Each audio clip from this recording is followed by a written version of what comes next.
Good morning. Good morning, ma'am. Good morning, ma'am. Good morning, ma'am.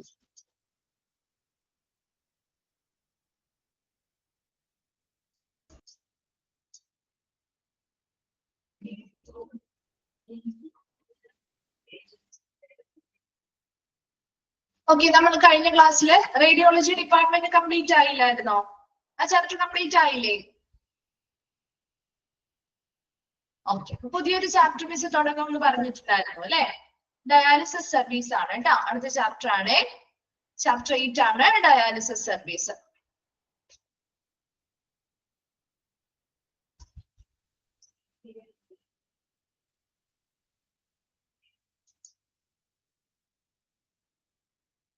Okay, അപ്പൊ നമുക്ക് dialysis service അല്ലെങ്കിൽ dialysis ഒക്കെ നമ്മൾ കേട്ട് കാണും അല്ലെ? കേട്ട് പരിചയമുള്ള ഒരു ടേം ആണ് ഡയാലിസിസ്. നമ്മുടെ ബോഡിയുടെ ഏത് ഭാഗവുമായി ബന്ധപ്പെട്ടാണ് നമ്മൾ ഡയാലിസിസ് ചെയ്യാറ്? ഏത് ഭാഗവുമായി ബന്ധപ്പെട്ടാണ് ഡയാലിസിസ് ചെയ്യാറ്? അല്ലെങ്കിൽ ഏത് ഓർഗന് കംപ്ലൈന്റ് വരുമ്പോഴാണ് നമ്മൾ ഡയാലിസിസ് ചെയ്യുന്നത്? കിഡ്നിക്ക് അല്ലെ? നമ്മുടെ കിഡ്നിക്ക് പ്രോബ്ലം വരുമ്പോഴാണ് നമ്മൾ ഡയാലിസിസ് എന്ന് പറയുന്ന ഒരു ട്രീറ്റ്മെന്റ് എടുക്കുന്നത്. അപ്പൊ ഇവിടെയും ആദ്യം നമ്മുടെ ഇൻട്രൊഡക്ഷനിൽ കിഡ്നിയുമായി ബന്ധപ്പെട്ട കുറച്ച് കാര്യങ്ങൾ പറയുന്നുണ്ട്. അതിനുശേഷം ഡയാലിസിസ്, അതിന്റെ യൂസസ്, എന്തിനു വേണ്ടിയാണ് ഡയാലിസിസ് ട്രീറ്റ്മെന്റ് ചെയ്യുന്നത്, അതിന്റെ പ്രധാന യൂസസ് എന്തൊക്കെയാണ്, ഏതൊക്കെ ടൈപ്പ് ഓഫ് ഡയാലിസിസ് ആണ് ഉള്ളത്, അങ്ങനെയുള്ള കുറച്ച് കാര്യങ്ങളാണ് നമ്മൾ ഈ ഒരു ചാപ്റ്ററിൽ പ്രധാനമായിട്ടും പഠിക്കുന്നത്. ചെറിയ ചാപ്റ്റർ ആണ്, സിമ്പിൾ ആയിട്ടുള്ള ചാപ്റ്റർ ആണ്, നമുക്ക് പെട്ടെന്ന് ക്യാച്ച് ചെയ്തെടുക്കാൻ പറ്റുന്ന ഒരു ചാപ്റ്റർ കൂടിയാണ് കേട്ടോ. നോക്കി, ഇൻട്രൊഡക്ഷൻ ഭാഗത്ത് നമ്മുടെ കിഡ്നിയുമായി ബന്ധപ്പെട്ട കുറച്ച് കാര്യങ്ങളാണ് പറയുന്നത്. ഓപ്പറേഷൻ തിയേറ്ററിന്റെ ആണോ?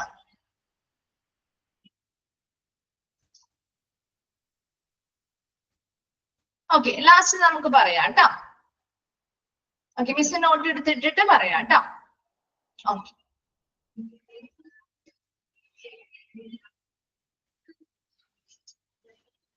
ഓക്കെ, നോക്കിയേ, ഡയാലിസിസ് സർവീസുമായി ബന്ധപ്പെട്ട് എന്താണ് ഒരു ഇൻട്രൊഡക്ഷൻ ഭാഗമാണ് ആദ്യം കൊടുത്തിരിക്കുന്നത്.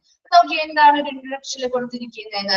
The kidneys are the organs that purify the blood by removing waste and excess fluid from your body. നമ്മുടെ ബോഡിയിൽ നിന്നും എക്സസ് ആയിട്ടുള്ള വേസ്റ്റുകള്, അതുപോലെ തന്നെ വേസ്റ്റ്, എക്സസ് ആയിട്ടുള്ള ഫ്ലൂയിഡ്സ് മുതലായ കാര്യങ്ങള് നമ്മുടെ ബോഡിയിലെ ബ്ലഡിനെ പ്യൂരിഫൈ ചെയ്തുകൊണ്ട്, ബ്ലഡിനെ എന്ത് ചെയ്യുന്നു? പ്യൂരിഫൈ ചെയ്തതിന് ശുദ്ധീകരിക്കുന്നു. അത് ഏത് ഓർഗനാ ശുദ്ധീകരിക്കുന്നത്? കിഡ്നിയാണ് അല്ലെ? അപ്പൊ കിഡ്നിയാണ് ബ്ലഡിനെ പ്യൂരിഫൈ ചെയ്യുന്നത്, അല്ലെങ്കിൽ ശുദ്ധീകരിക്കുന്നത്. അതിനുവേണ്ടി ബ്ലഡിലുള്ള വേസ്റ്റുകളെയും അതുപോലെ എക്സസ് ഫ്ലൂയിഡിനെയും റിമൂവ് ചെയ്യുന്നതും ആര് തന്നെയാണ്? കിഡ്നിയാണ്. അപ്പൊ kidneys that are the purifying the blood. ചോദിക്കാനുള്ള ഒരു ക്വസ്റ്റ്യൻ ആണ്, ഏത് ഓർഗനാണ് ബ്ലഡിനെ പ്യൂരിഫൈ ചെയ്യുന്നതും അതുപോലെ തന്നെ ബ്ലഡിലുള്ള വേസ്റ്റും അതുപോലെ എക്സസ് ഫ്ലൂയിഡും ഒക്കെ റിമൂവ് ചെയ്ത് കളയുന്നതും ഏത് ഓർഗന്റെ സഹായത്തോടു കൂടിയാണെന്ന് ചോദിച്ചാൽ ഏത് ഓർഗന്റെ സഹായത്തോടു കൂടിയാണ്? കിഡ്നീസിന്റെ സഹായത്തോടു കൂടിയാണ്. അപ്പൊ this waste is send to the blood. ഇനി ഇങ്ങനെ റിമൂവ് ചെയ്യുന്ന വേസ്റ്റുകളും എക്സസ് ഫ്ലൂയിഡുകളും എവിടെ ചെന്നാണ് സ്റ്റോർ ചെയ്ത് വെക്കുന്നത്? നമ്മുടെ യൂറിനറി ബ്ലാഡറിൽ, മൂത്രസഞ്ചിയിലാണ് അത് സ്റ്റോർ ചെയ്ത് വെക്കുന്നത്. For elimination when you urinate, നമ്മൾ യൂറിനേറ്റ് ചെയ്യുന്ന സമയത്ത് അത് എലിമിനേറ്റ് ചെയ്ത് പുറത്തേക്ക് പുറന്തള്ളപ്പെടുകയും ചെയ്യുന്നു. അപ്പൊ കിഡ്നി എന്ന് പറയുന്നത് the organs that purify the blood, ബ്ലഡിനെ പ്യൂരിഫൈ ചെയ്യുന്ന അല്ലെങ്കിൽ ശുദ്ധീകരിക്കുന്ന ഓർഗനാണ്. അതിന് വേണ്ടിയിട്ട് ബ്ലഡിലുള്ള എക്സ്ട്രാ വേസ്റ്റുകളും ഫ്ലൂയിഡ്സും ഒക്കെ നമ്മുടെ ആ ബ്ലഡിൽ നിന്നും റിമൂവ് ചെയ്ത് മാറ്റുന്നതും ഏത് ഓർഗന്റെ സഹായത്തോടു കൂടിയാണ്? കിഡ്നിയുടെ സഹായത്തോടു കൂടിയാണ്. അപ്പൊ നമ്മളിങ്ങനെ റിമൂവ് ചെയ്യുന്ന വേസ്റ്റ് ആണെങ്കിലും എക്സസ് ഫ്ലൂയിഡ് ആണെങ്കിലും എവിടെ പോയാണ് സ്റ്റോർ ചെയ്ത് വെക്കുന്നത്? യൂറിനറി ബ്ലാഡറിൽ സ്റ്റോർ ചെയ്ത് വെക്കുന്നു. നമ്മൾ യൂറിനേറ്റ് ചെയ്യുന്ന സമയത്ത് അത് പുറന്തള്ളപ്പെടുകയും ചെയ്യും. Clear അല്ലേ? Then dialysis is a kind of treatment that removes extra fluid and waste products from the blood when the kidneys are not able to do. ഇനി ഈ കിഡ്നികൾക്ക് സ്വാഭാവികമായിട്ടും നമ്മുടെ ബോഡിയിൽ നടക്കുന്ന ഒരു നാച്ചുറൽ പ്രോസസ് ആണ് ഇത് അല്ലെ? നാച്ചുറൽ ആയിട്ടുള്ള പ്രോസസ് ആണ്. അപ്പൊ ആ പ്രോസസ് നമ്മുടെ ഒരു കിഡ്നിക്ക് ഈ പറയുന്ന പ്രക്രിയകൾ ചെയ്യാൻ പറ്റുന്നില്ല. ബ്ലഡിനെ പ്യൂരിഫൈ ചെയ്ത് നമ്മുടെ ബ്ലഡിലുള്ള വേസ്റ്റുകളെയും എക്സ്ട്രാ ഫ്ലൂയിഡ്സിനെയും ഒന്നും റിമൂവ് ചെയ്യാനായിട്ട് നോർമൽ ആയിട്ട് നമ്മുടെ കിഡ്നിക്ക് പറ്റാതെ വരുന്ന ഒരു കണ്ടീഷനിൽ നമ്മൾ ഉപയോഗിക്കുന്ന ഒരു ട്രീറ്റ്മെന്റ് മെത്തേഡ് ആണ് ഡയാലിസിസ് എന്ന് പറയുന്നത്. ഇപ്പൊ നോർമൽ ആയിട്ടുള്ള ഒരു കിഡ്നിക്ക് ഡയാലിസിസിന്റെ ട്രീറ്റ്മെന്റിന് ആവശ്യമുണ്ടോ? ഇല്ല അല്ലെ. അപ്പൊ കിഡ്നിക്ക് ഇങ്ങനെയുള്ള പ്രവർത്തനങ്ങൾ ചെയ്യാൻ പറ്റാതെ വരുന്ന കണ്ടീഷന് നമ്മുടെ ഈ പറയുന്ന ബ്ലഡിനെ പ്യൂരിഫൈ ചെയ്യണം, ബ്ലഡിൽ നിന്നുള്ള വേസ്റ്റും എക്സസ് ഫ്ലൂയിഡ് ഒക്കെ റിമൂവ് ചെയ്യണമെങ്കിൽ അതിനു വേണ്ടി നമുക്ക് ഉപയോഗിക്കാൻ പറ്റുന്ന ഒരു ട്രീറ്റ്മെന്റ് ആണ് ഡയാലിസിസ് എന്ന് പറയുന്ന ട്രീറ്റ്മെന്റ് കേട്ടോ. അപ്പൊ നമുക്ക് dialysis was first used effectively in 1940s. ആദ്യമായിട്ട് ഇത് എഫക്റ്റീവ് ആയിട്ട് അല്ലെങ്കിൽ കാര്യക്ഷമമായിട്ട് ഒരു ഡയാലിസിസ് ട്രീറ്റ്മെന്റ് സ്റ്റാർട്ട് ചെയ്തത് 1940s. And became a standard treatment for kidney failure starting in the 1970s. ഈ 1970 കാലഘട്ടങ്ങളായപ്പോഴാണ് ഇതൊരു കിഡ്നി ഫെയിലിയർ വന്ന പേഷ്യൻസിന് വേണ്ടി ഒരു സ്റ്റാൻഡേർഡ് ട്രീറ്റ്മെന്റ് അല്ലെങ്കിൽ ഒരു നിലവാരമുള്ളൊരു ട്രീറ്റ്മെന്റ് ആയി മാറിയത് 1970-കളിലായിരുന്നു. അതുകൊണ്ട് തന്നെ the following this millions of patients have been benefited by this treatment. അതുകൊണ്ട് തന്നെ ഒത്തിരി ആളുകൾ ഈ ട്രീറ്റ്മെന്റുമായി ബന്ധപ്പെട്ട് ബെനിഫിഷ്യൽ അവർക്ക് പ്രയോജനം കിട്ടുന്നുണ്ട് അല്ലെ. ഒത്തിരി പേർക്ക് കിഡ്നി പ്രോബ്ലം ഉള്ള ആളുകൾക്ക് കുറച്ചെങ്കിലും അതിൽ നിന്നൊന്ന് റിക്കവർ ആവാൻ വേണ്ടി നമുക്ക് സഹായിക്കുന്ന ഒരു ട്രീറ്റ്മെന്റ്, ഒരു സപ്പോർട്ട് നൽകുന്ന ഒരു ട്രീറ്റ്മെന്റ് തന്നെയാണ് ഡയാലിസിസ് ട്രീറ്റ്മെന്റ് എന്ന് പറയുന്നത്. അതുകൊണ്ട് തന്നെ ഒത്തിരി മില്യൺ ഓഫ് ആളുകൾ ബെനിഫിറ്റഡ് ആവുന്നുണ്ട് ഈ ഒരു ട്രീറ്റ്മെന്റ് വഴി. അപ്പൊ ആ ഒരു ഫസ്റ്റ് പാരഗ്രാഫിൽ നമ്മൾ പറഞ്ഞ കാര്യങ്ങളൊന്ന് ഷോർട്ട് ചെയ്ത് പറയുകയാണ്. കിഡ്നി എന്ന് പറഞ്ഞാല് നമ്മുടെ ബ്ലഡിനെ പ്യൂരിഫൈ ചെയ്യുന്ന ഓർഗൻ ആണ്. നമ്മുടെ ബ്ലഡിനെ എങ്ങനെ പ്യൂരിഫൈ ചെയ്യുന്നത്? ബ്ലഡിലുള്ള വേസ്റ്റുകളും എക്സസ് ഫ്ലൂയിഡ്സും ഒക്കെ റിമൂവ് ചെയ്തുകൊണ്ട് ബ്ലഡിനെ പ്യൂരിഫൈ ചെയ്യുന്ന ഓർഗൻ ആണ് കിഡ്നി എന്ന് പറയുന്നത്. ഈ പ്യൂരിഫൈ ചെയ്യുമ്പോൾ റിമൂവ് ചെയ്യുന്ന വേസ്റ്റുകളും എക്സസ് ഫ്ലൂയിഡ്സും യൂറിനറി ബ്ലാഡറിൽ സ്റ്റോർ ചെയ്ത് വെക്കുകയും നമ്മൾ യൂറിനേറ്റ് ചെയ്യുന്ന സമയത്ത് അത് ബോഡിയിൽ നിന്നും പുറന്തള്ളപ്പെടുകയും ചെയ്യും. ഇത്രയും ക്ലിയർ ആണല്ലോ. ഡയാലിസിസ് ട്രീറ്റ്മെന്റ് എന്ന് പറയുമ്പോൾ നമ്മുടെ കിഡ്നിക്ക് ഇതുപോലെയുള്ള പ്രവർത്തനങ്ങൾ ചെയ്യാൻ പറ്റാതെ വരുന്ന കണ്ടീഷനിൽ നമ്മുടെ ബ്ലഡിനെ പ്യൂരിഫൈ ചെയ്യാനും അതിലുള്ള വേസ്റ്റുകളും എക്സ്ട്രാ ഫ്ലൂയിഡ്സും ഒക്കെ റിമൂവ് ചെയ്യാനും വേണ്ടി ഉപയോഗിക്കുന്ന ഒരു തരം ട്രീറ്റ്മെന്റ് ആണ് ഡയാലിസിസ് എന്ന് പറയുന്നത്. അത് ആദ്യമായിട്ട് എഫക്റ്റീവ് ആയിട്ട് വന്നത് 1940s കൂടി അതൊരു കിഡ്നി ഫെയിലിയറിന് വേണ്ടിയുള്ള ഒരു സ്റ്റാൻഡേർഡ് ട്രീറ്റ്മെന്റ് ആയി മാറിയത് 1970s കൂടിയാണ്.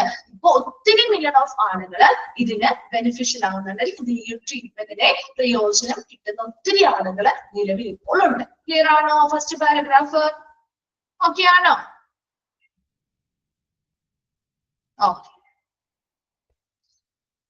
Next നോക്കി, dialysis can be done in a hospital, a dialysis center or at home. ഇപ്പൊ നമുക്ക് ഡയാലിസിസ് എന്ന് പറയുന്നത് പല രീതിയിൽ ചെയ്യാം അല്ലെ. ഇപ്പൊ നമുക്ക് വീട്ടിൽ ചെയ്യുന്നവരുണ്ട് അല്ലെ, ഡയാലിസിസ് വീട്ടിലിരുന്ന് ചെയ്യുന്നവരുണ്ട്, അല്ലെങ്കിൽ ഒരു ഡയാലിസിസ് സെന്ററിൽ പോയി നമുക്ക് ഡയാലിസിസ് ചെയ്യാം, അല്ലെങ്കിൽ ഒരു ഹോസ്പിറ്റലിൽ പോയി നമുക്ക് ഡയാലിസിസ് ചെയ്യാം. ഇനി the doctor will determine which type of dialysis and the best place based on medical condition. ഈ വീട്ടിൽ നിന്ന് ചെയ്യണോ അതോ ഹോസ്പിറ്റലിൽ പോയി നമ്മൾ ഡയാലിസിസ് ട്രീറ്റ്മെന്റ് എടുക്കണോ അല്ലെങ്കിൽ ഒരു ഡയാലിസിസ് സെന്ററിൽ പോയി ചെയ്യണോ എന്നുള്ളത് തീരുമാനിക്കുന്നത് ആരാണത് നിർണ്ണയിക്കുന്നത്? അവരെ ട്രീറ്റ്മെന്റ് ചെയ്യുന്ന ഡോക്ടറാണ് അത് തീരുമാനിക്കുന്നത്. എന്തിന്റെ ബേസിസിലാണ് ആ ഡോക്ടർ അത് തീരുമാനിക്കുന്നത്?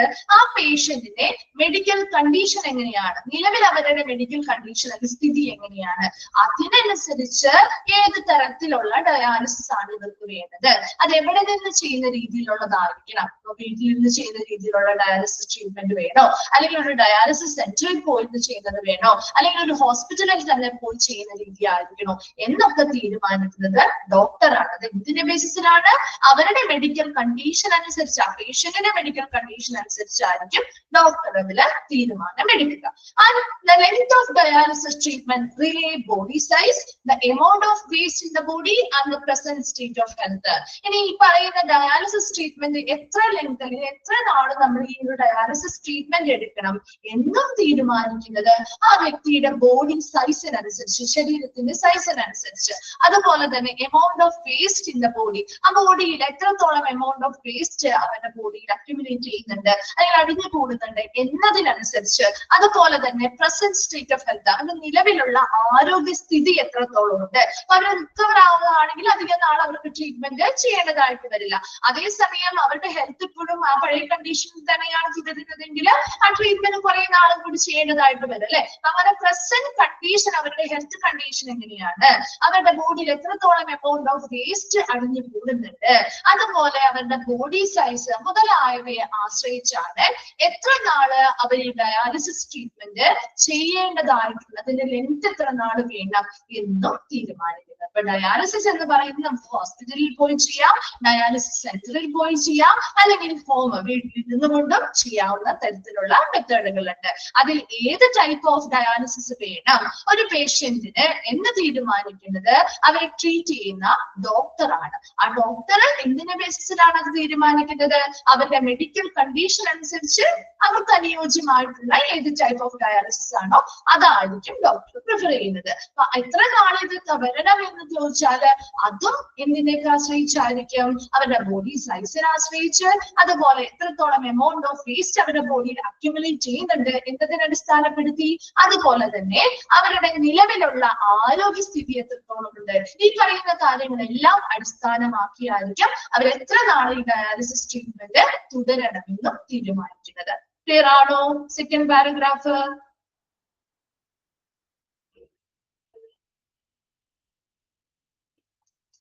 ഓക്കെ. നെക്സ്റ്റ് നമ്മള് ഡയാലിസിസിന്റെ യൂസസ് അല്ലെങ്കിൽ ഉപയോഗമാണ് പറയാൻ പോകുന്നത് കേട്ടോ. Dialysis is beneficial four 2 different situation. ഇത് രണ്ടും വളരെ ഇമ്പോർട്ടന്റ് ആണ്, എപ്പോഴും ചോദിക്കാറുള്ള ക്വസ്റ്റ്യൻസ് ആണ് കേട്ടോ. ഡയാലിസിസിന്റെ രണ്ട് ബെനിഫിഷ്യൽ, രണ്ട് ഡിഫറെന്റ് സിറ്റുവേഷൻസിലാണ് ഇതിന് പ്രയോജനം ലഭിക്കുന്നത്. അപ്പൊ ഡയാലിസിസിന്റെ പ്രയോജനം ലഭിക്കുന്ന രണ്ട് ഇമ്പോർട്ടന്റ് ആയിട്ടുള്ള സിറ്റുവേഷൻസ് ആണ് പറയുന്നത്. അതിൽ ഒന്നാമത്തതാണ് dialysis may be used for patients who have recently lost kidney function, that is acute renal failure. ആ സെന്റൻസ് അങ്ങനെ തന്നെ ഒന്ന് അണ്ടർലൈൻ ചെയ്തിട്ട് രണ്ടെണ്ണവും ഇമ്പോർട്ടന്റ് ആണെന്ന് പറഞ്ഞത് നോട്ട് ചെയ്ത് വെക്കാം കേട്ടോ. ചോദിക്കാറുള്ള ഫ്രീക്വന്റ് ആയിട്ട് ചോദിക്കുന്ന ഒരു ഭാഗമാണ്. അപ്പൊ അതുകൊണ്ട് ഡയാലിസിസ് എന്ന് പറയുന്നത് ഒന്നാമത്തെ സിറ്റുവേഷൻ ആണ് പറയുന്നത്. ഡയാലിസിസ് ആവശ്യമായി വരുന്ന ഒരു സിറ്റുവേഷൻ ആണ് കേട്ടോ. ആവശ്യമായി വരുന്ന പ്രധാനപ്പെട്ട രണ്ട് സിറ്റുവേഷനിൽ ഒരെണ്ണമാണ് അക്യൂട്ട് റീനൽ ഫെയിലിയർ. എന്ന് വെച്ചാൽ എന്തായിരിക്കും അക്യൂട്ട് എന്ന് പറഞ്ഞാൽ? എന്താ? പെട്ടെന്ന് അല്ലെ, പെട്ടെന്നുണ്ടാവുന്ന റീനൽ ഫെയിലിയർ. റീനൽ എന്ന് പറയുന്ന വേർഡ് തന്നെ കേൾക്കുമ്പോൾ നമുക്ക് അറിയാൻ പറ്റണം എന്തുമായിട്ട് കണക്ട് ചെയ്യണം. അത് കിഡ്നിയും സംബന്ധിച്ചതായിട്ടുള്ളതാണ് അല്ലെ, റീനൽ എന്ന് പറയുന്ന വേർഡ്. അപ്പൊ ഇവിടെ അക്യൂട്ട് റീനൽ ഫെയിലിയർ എന്ന് പറയുമ്പോൾ പെട്ടെന്നുണ്ടാവുന്ന കിഡ്നി ഫെയിലിയർ ആണ്. അപ്പൊ ഇവിടെ എന്തൊക്കെ കാരണം? അതായത് dialysis may be used for patients. അപ്പൊ ഇവിടെ ഡയാലിസിസ് ഉപയോഗിക്കേണ്ടി വരുന്നത് used for patients who have recently lost kidney functions. അതായത് ഇവർക്ക് ഒത്തിരി നാളായിട്ടൊന്നും കിഡ്നിയുമായി ബന്ധപ്പെട്ട പ്രോബ്ലം ഒന്നും ഉണ്ടാവില്ല, വളരെ അടുത്തിടെ എന്തെങ്കിലും പ്രത്യേക കാരണങ്ങളാല് ഇവരുടെ കിഡ്നിയുടെ പ്രവർത്തനം നഷ്ടപ്പെട്ടു പോകുമ്പോൾ അവരെ ഉപയോഗിക്കുന്നത് എന്ത് ട്രീറ്റ്മെന്റ് ഉപയോഗിക്കാറുണ്ട്? ഡയാലിസിസ് ട്രീറ്റ്മെന്റ് ഉപയോഗിക്കാറുണ്ട്. അതാണ് ഒന്നാമത്തെ സിറ്റുവേഷൻ എന്ന് പറയുന്നത്. അതിനെയാണ്, അതായത് പെട്ടെന്ന് ഉണ്ടാവുന്ന എന്തെങ്കിലും കാരണങ്ങളാണ് അവരുടെ ഉടനെ അടുത്തിടെ റീസെന്റ് ആണ്, ഒത്തിരി വർഷങ്ങളായിട്ട് അവർക്ക് കിഡ്നി ഫെയിലിയറും കാര്യങ്ങളും ഒന്നും ഉണ്ടാവുന്നില്ല, മറിച്ച് പെട്ടെന്ന് ഉണ്ടാവുന്ന എന്തെങ്കിലും പോയിസൺസ്, സ്നേക് ബൈറ്റ് ഒക്കെ വന്നു കഴിഞ്ഞാൽ അങ്ങനെ പോയിസൺസ് വരുമ്പോൾ ചിലപ്പോ പെട്ടെന്ന് ആളുകളുടെ കിഡ്നീസ് ഫെയിലിയർ ആയിപ്പോ പെട്ടെന്ന് അക്യൂട്ട് കിഡ്നി ഫെയിലിയർ വരാം.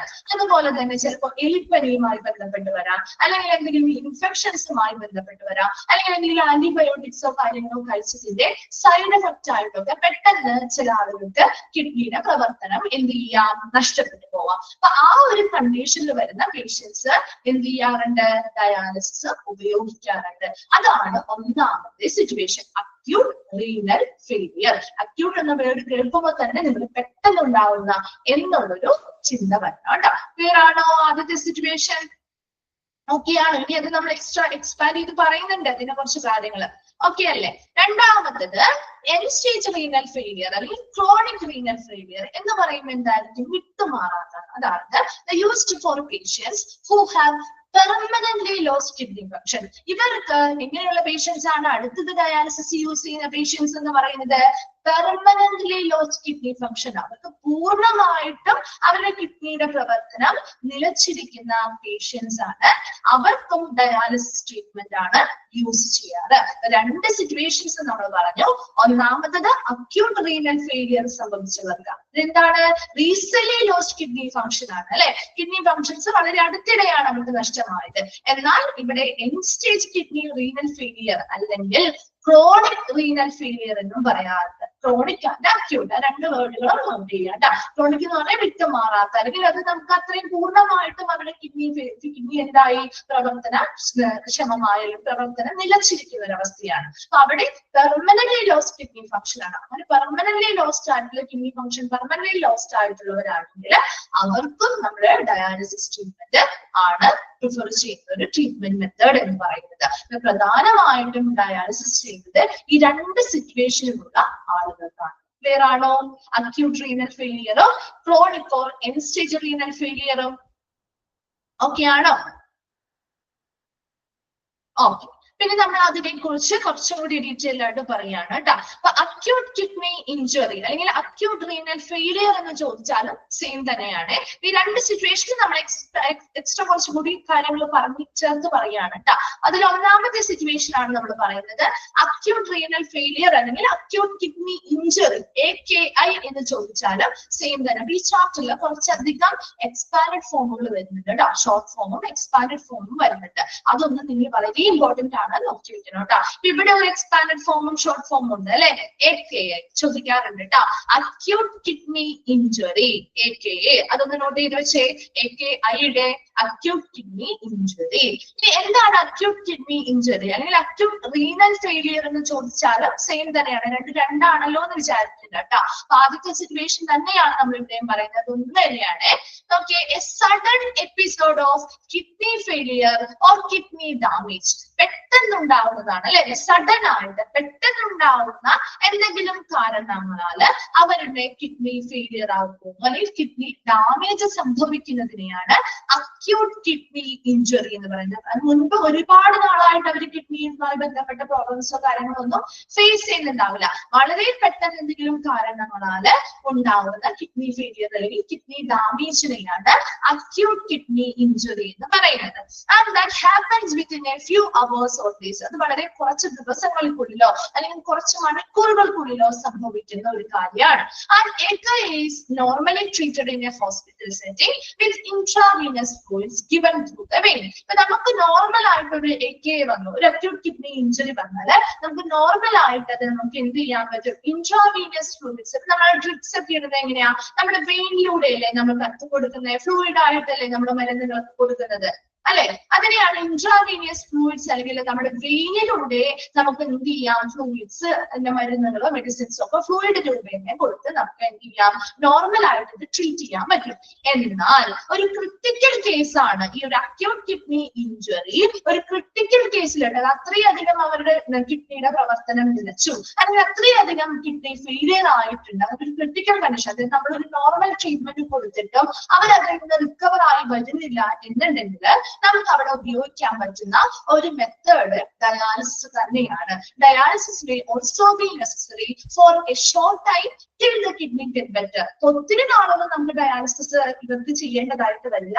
അവരെ കിഡ്നി എപ്പോഴാണോ ബെറ്റർ ആയിട്ട് നോർമൽ ആയിട്ട് പ്രവർത്തിക്കാൻ തുടങ്ങുന്നത് അത്രയും നാളത്തെ ഷോർട്ട് ടൈം വരെയും നമ്മൾ ഇവിടെ എന്ത് ചെയ്യേണ്ടതായിട്ട് വരും? എന്ത് ട്രീറ്റ്മെന്റ് കൊടുക്കേണ്ടതായിട്ട് വരും? ഡയാലിസിസ് എന്ന് പറയുന്ന ട്രീറ്റ്മെന്റ് കൊടുക്കേണ്ടതായിട്ട് വരും. അപ്പൊ AKI അല്ലെങ്കിൽ അക്യൂട്ട് കിഡ്നി ഇഞ്ചുറി എന്ന് പറഞ്ഞാൽ എന്തായിരിക്കണം നിങ്ങളുടെ മനസ്സിലേക്ക് വരേണ്ടത്? പെട്ടെന്നുണ്ടാവുന്ന എന്തെങ്കിലും കാരണങ്ങളാല് കിഡ്നി ഫെയിലിയർ ആവുകയോ അല്ലെങ്കിൽ കിഡ്നി ഡാമേജ് സംഭവിക്കുകയോ ചെയ്യുന്ന ഒരു കണ്ടീഷനാണ് അക്യൂട്ട് കിഡ്നി ഇഞ്ചുറി അല്ലെങ്കിൽ AKI എന്ന് പറയുന്നത്. അത് വളരെ ചിലപ്പോൾ കുറച്ച് മണിക്കൂറുകൾക്കുള്ളിൽ സംഭവിക്കുന്നതാവും. ഇപ്പൊ പോയിസൺ ഒക്കെ വന്ന പോയിസൺ സ്നേക് ബൈറ്റ് ഒക്കെ വന്നു കഴിഞ്ഞാൽ വളരെ കുറച്ച് മണിക്കൂറുകൾക്കുള്ളിൽ തന്നെ ചിലപ്പോൾ എന്ത് ചെയ്യാം? അവർ കിഡ്നി ഡാമേജ് ആവാം അല്ലെങ്കിൽ ഫെയിലിയർ ആയി പോവാം. അല്ലെങ്കിൽ കുറച്ച് ദിവസങ്ങൾക്കുള്ളിൽ ഉള്ളിലോ സംഭവിക്കുമ്പോൾ ആന്റിബയോട്ടിക്സോ കാര്യങ്ങളോ കഴിച്ചു കഴിഞ്ഞാൽ അതിന്റെ ആഫ്റ്റർ എഫക്റ്റ് ആയിട്ട് വരാറുണ്ട്. അങ്ങനെയുള്ള കാര്യങ്ങൾ എന്താണ് കുറച്ച് ദിവസങ്ങൾക്കുള്ളിലോ അല്ലെങ്കിൽ കുറച്ച് മണിക്കൂറുകൾക്കുള്ളിലോ ആണ് ഈ AK സംഭവിക്കുന്നത്.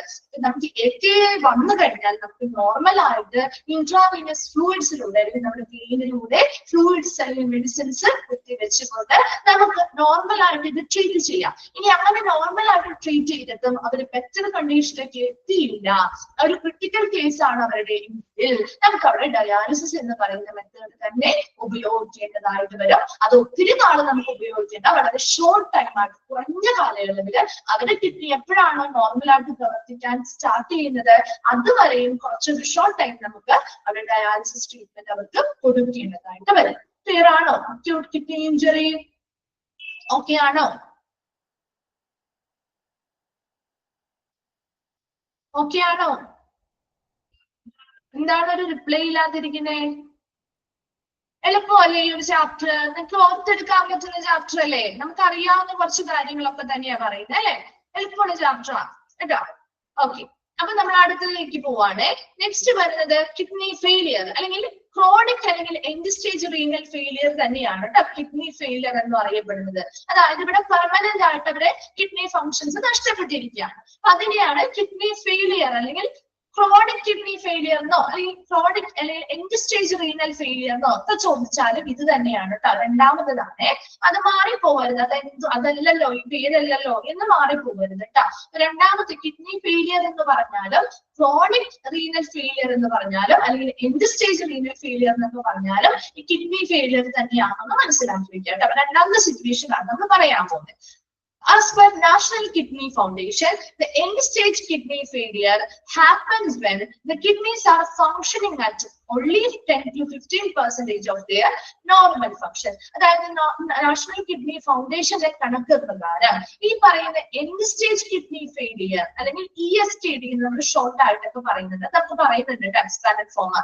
ഈ പറയുന്ന എൻഡ് സ്റ്റേജ് കിഡ്നി ഫെയിലിയർ അല്ലെങ്കിൽ റീനൽ ഫെയിലിയർ എന്ന് പറയുന്ന അവസ്ഥയിൽ happens when the kidneys are functioning. Kidneys എത്രത്തോളം ആയിരിക്കും പ്രവർത്തിക്കുക? അതായത് ഒരു നോർമൽ ഫംഗ്ഷനിങ്, നോർമൽ ആയിട്ട് നമ്മുടെ കിഡ്നി ഒരു 100% ആണ് പെർഫോം ചെയ്യുന്നത് അല്ലെങ്കിൽ പ്രവർത്തിക്കുന്നത് വിചാരിക്കുക. അതിൽ എത്ര ശതമാനം മാത്രമേ ഇവരുടെ കിഡ്നീസ് പ്രവർത്തിക്കുള്ളൂ? 10 മുതൽ 15% മാത്രമേ. ഇപ്പൊ 100% ഒരു നോർമൽ കിഡ്നി പ്രവർത്തിക്കുന്നതെങ്കിൽ ഇവരുടെ കേസിൽ ഇങ്ങനെ കിഡ്നി ഫെയിലിയർ ആയിട്ടുള്ള ആളുകളുടെ കേസിൽ എത്ര ശതമാനം മാത്രമേ അവരുടെ കിഡ്നി പ്രവർത്തിക്കുന്നുള്ളൂ? 10 മുതൽ 15% മാത്രമേ അവരുടെ കിഡ്നി പ്രവർത്തിക്കുള്ളൂ. ബാക്കിയുള്ള ഭാഗം മുഴുവൻ അവരുടെ കിഡ്നി എന്ത് ചെയ്തു? പ്രവർത്തന രഹിതമായിരിക്കുകയാണ്. അത്രയും അധികം പ്രവർത്തനം നടക്കുന്നില്ല എന്ന് മനസ്സിലാക്കാം. At this stage, the kidneys will not be able to keep you alive without extra help. അപ്പൊ അതുകൊണ്ട് തന്നെ കിഡ്നിക്ക് മറ്റൊരു സപ്പോർട്ട് അല്ലെങ്കിൽ എക്സ്ട്രാ സപ്പോർട്ട് ഇല്ലാതെ സജീവമായിട്ട് നിലനിൽക്കാൻ സാധിക്കില്ല. അപ്പൊ അതുകൊണ്ട് തന്നെ ഈ ഒരു എൻഡ് സ്റ്റേജ് കിഡ്നി ഡിസീസ് അല്ലെങ്കിൽ ESKD എന്ന് പറയുന്ന കണ്ടീഷൻ ഉള്ള സമയത്ത് നമുക്ക് കിഡ്നി ഫെയിലിയർ വന്നു കഴിഞ്ഞാൽ ഇങ്ങനെ ഒരു കിഡ്നി ഫെയിലിയർ വന്നത് കൊണ്ട് തന്നെ എന്ത് ചെയ്യാൻ പറ്റും? നമുക്ക് ഡയാലിസിസ് ആണ് only able to do some of the work of the healthy kidney. നമ്മുടെ ഹെൽത്തി ആയിട്ടുള്ള കിഡ്നീസ് ചെയ്യുന്ന പ്രവർത്തനങ്ങൾ, എല്ലാ പ്രവർത്തനങ്ങളും നമുക്ക് ഒരു ഡയാലിസിസ് ട്രീറ്റ്മെന്റ് വഴി ചെയ്യാൻ പറ്റില്ലെങ്കിൽ കൂടി കുറച്ച് ഏറ്റവും വേണ്ടതായിട്ടുള്ള കുറച്ച് പ്രവർത്തനങ്ങൾ നമുക്ക് എന്ത് ട്രീറ്റ്മെന്റിന്റെ സഹായത്തോടു കൂടി ചെയ്യാൻ പറ്റും? ഡയാലിസിസ് എന്ന് പറയുന്ന ട്രീറ്റ്മെന്റിന്റെ സഹായത്തോടു കൂടി ചെയ്യാനായിട്ട് സാധിക്കും. But it's not cure for kidney disease. പക്ഷെ നമ്മളൊരു ഡയാലിസിസ് ട്രീറ്റ്മെന്റ് ചെയ്തു എന്നതുകൊണ്ട് അവിടെ കിഡ്നിക്ക് ക്യൂർ ആണോ അല്ലെങ്കിൽ ആ ഒരു രോഗത്തെ പൂർണ്ണമായിട്ട് നമുക്ക് ഒരു പരിഹാര മാർഗമാണോ? ആണോ? എങ്ങനെയാണ് നിങ്ങൾക്ക് തോന്നുന്നത്? നമ്മളൊരു ഡയാലിസിസ് ചെയ്യുന്നത് കൊണ്ട് പൂർണ്ണമായിട്ട് ഒരു പരിഹാര മാർഗമായിട്ട് നമുക്കത് കാണാൻ പറ്റുമോ? ഒരു ഡയാലിസിസ് ട്രീറ്റ്മെന്റ് ഇല്ല. പൂർണ്ണമായിട്ട് ഒരു പരിഹാര മാർഗമല്ല. നമ്മുടെ ആ കിഡ്നി എത്ര നാളത്തേക്കാണോ അത് ഇങ്ങനെ പ്രവർത്തനരഹിതമായിരിക്കുന്നത് അത്ര നാളെ സപ്പോർട്ട് കൊടുക്കാൻ മാത്രമേ നമുക്ക് ഈ ഒരു ട്രീറ്റ്മെന്റ് വഴി സാധിക്കുന്നുള്ളൂ. അതുകൊണ്ട് തന്നെ വിത്ത് ESKD, ഈ end stage renal failure, end stage kidney disease എന്ന് പറയുന്ന കണ്ടീഷനുള്ള patients will require dialysis for the rest of your life. അവരുടെ ജീവിത അവസാനം വരെ ഒന്നില്ലെങ്കിൽ അവര് എന്ത് ചെയ്യേണ്ടതായിട്ട് വരും? ഡയാലിസിസ് ചെയ്യേണ്ടതായിട്ട് വരും. ആരെങ്കിലും ഒക്കെ പരിചയമുള്ളവരുണ്ടോ ഡയാലിസിസ് ചെയ്യുന്നവര്? ഉണ്ടോ? ചെയ്യുന്നവരുണ്ടോ? ഉണ്ട്. അപ്പൊ അവരൊക്കെ ഇങ്ങനെയാണ് ഒത്തിരി നമുക്ക് കുറച്ച് നാള് ഡയാലിസിസ് ചെയ്തിട്ട് പിന്നെ നിർത്താൻ പറ്റുമോ? അത് ഇല്ല അല്ലെ. ഒന്നില്ലെങ്കിൽ എന്താ ഉണ്ടായിരുന്നു. അപ്പൊ എന്നില്ലെങ്കിൽ അവരെന്ത് ചെയ്യുന്നു? അവരവരുടെ ജീവിതകാലം മുഴുവൻ ഈ ഒരു ഡയാലിസിസ് ട്രീറ്റ്മെന്റ് തുടരേണ്ടതായിട്ട് വരും. അല്ലെങ്കിലോ until he or she is able to get a kidney transplant, ഒന്നില്ലെങ്കിൽ അവര് ആ ഒരു ഡയാലിസിസ് ട്രീറ്റ്മെന്റ് അവരുടെ ജീവിതാവസാനം വരെ കണ്ടിന്യൂ ചെയ്യണം, അല്ലെങ്കിൽ അവരൊരു കിഡ്നി ട്രാൻസ്പ്ലാന്റേഷൻ നടത്തേണ്ടതായിട്ട് വരും. അപ്പൊ കിഡ്നി ഫെയിലിയർ അല്ലെങ്കിൽ renal end stage renal failure അല്ലെങ്കിൽ ESKD എന്നൊക്കെ ചോദിച്ചാലും എല്ലാം ഇത് തന്നെയാണ് കേട്ടോ. അപ്പൊ ഇവിടെ നാഷണൽ കിഡ്നി ഫൗണ്ടേഷൻ പറയുന്ന കണക്കനുസരിച്ച് ഒരു നോർമൽ കിഡ്നി പ്രവർത്തിക്കുന്നത് എത്രത്തോളമാണോ അതിൽ നിന്നും ഒരു 10 മുതൽ 15% മാത്രമേ ഇവരുടെ അതായത് ഈ കിഡ്നി ഫെയിലിയർ സംഭവിച്ച ആളുകളുടെ കിഡ്നി പ്രവർത്തിക്കുന്നുള്ളൂ. അതുകൊണ്ട് തന്നെ ഈ കിഡ്നിക്ക് സജീവമായിട്ട് നിലനിൽക്കണമെങ്കിൽ ഒരു എക്സ്ട്രാ ഹെൽപ്പ് അല്ലെങ്കിൽ സപ്പോർട്ട് നമ്മൾ കൊടുക്കേണ്ടതായിട്ടുണ്ടാവും. ഈ ഒരു സ്റ്റേജിനെയാണ് ഈ ഒരു കണ്ടീഷനെയാണ് നമ്മുടെ എൻഡ് സ്റ്റേജ് കിഡ്നി ഡിസീസ് അല്ലെങ്കിൽ ESKD കണ്ടീഷൻ എന്ന് പറയുന്നത്. ഇങ്ങനെ ഒരു കിഡ്നി ഫെയിലിയർ സംഭവിച്ച ആളുകൾക്കാണെങ്കിൽ നമുക്ക് അവരുടെ നോർമൽ കിഡ്നി ചെയ്യുന്ന കുറച്ചധികം പ്രവർത്തനങ്ങൾ നമ്മൾ എന്ത് ട്രീറ്റ്മെന്റിന്റെ സഹായത്തോടു കൂടിയാണ് ചെയ്തു കൊടുക്കാൻ പറ്റുന്നത്? ഡയാലിസിസ് ട്രീറ്റ്മെന്റിന്റെ സഹായത്തോടു കൂടിയാണ് കിഡ്നി ചെയ്യുന്ന കുറച്ച് പ്രവർത്തനങ്ങൾ നമുക്ക് ഇതിന്റെ സഹായത്തോടു കൂടി ചെയ്തു കൊടുക്കാനായിട്ട് സാധിക്കും. പക്ഷെ ഇത് ആ ഒരു രോഗത്തിനുള്ള ഒരു പരിഹാരം അല്ല, മറിച്ച് നമ്മൾ സപ്പോർട്ട് അല്ലെങ്കിൽ ഒരു ഹെൽപ്പ് പോലെ ചെയ്തു കൊടുക്കാൻ മാത്രമേ സാധിക്കുള്ളൂ. അതുകൊണ്ട് ഇങ്ങനെയുള്ള പേഷ്യൻസിന് പൂർണ്ണമായിട്ടും അവരുടെ ജീവിതാവസാനം വരെ ഒന്നില്ലെങ്കിൽ അവരെ ഡയാലിസിസ് ചെയ്യേണ്ടതായിട്ട് വരും, അല്ലെങ്കിൽ അവരൊരു കിഡ്നി ട്രാൻസ്പ്ലാന്റേഷൻ നടത്തേണ്ടതായിട്ട് വരും. ക്ലിയർ ആണോ? കിഡ്നി ഫെയിലിയർ രണ്ടെണ്ണം ഒക്കെയാണോ?